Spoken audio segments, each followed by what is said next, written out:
Let's talk about the Dow now. Sure. We're seeing seemingly modest losses across the board. That's right. Not a lot of economic data. In fact, none today here in the U.S.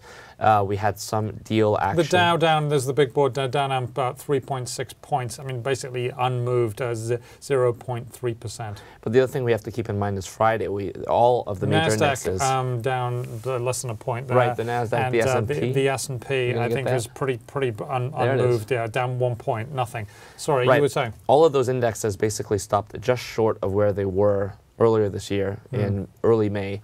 And a lot of people who look at the charts basically say that when you get to those levels, approaching where you were at your high a few months ago, there's going to be resistance there, which means this is a technical thing saying that air is right. not bumpy. Not all prices are created equal. Now, what's interesting to me about the Nasdaq and the Dow Jones, and the S&P, is they both contain Apple. Apple obviously surged today.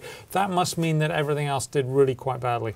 That's not entirely true. Of course, I mentioned we had some deal action today, and we saw Aetna and Coventry, two big, health care providers, basically benefit from news of a takeover. So that was also helping things out. But you're right. I mean, we are in a quiet time of the year. Volumes are down, and as I say, we have this resistance, which is almost like a little ceiling there that the market has to push through. But I think if you're bullish, what you argue here is that if we're able to get through that roof, the sky's the limit. That's sort of what people are saying. Big if, though. It's big a big if. Though. Now, this week we're expecting some minutes from the Federal Reserve's Open Market Committee meeting, the last meeting. That's right. There's any ideas what would people be looking for in that, and when do we get that news?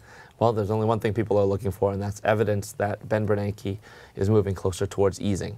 Now, of course, the minutes... That means more printing money. Let's put that in English. That's it means more printing money. That's right. And the minutes are important. They definitely are. They show us, they give us a window into the thinking that's going on at the Fed. But what people are really caring about here now is August 31st, September 1st.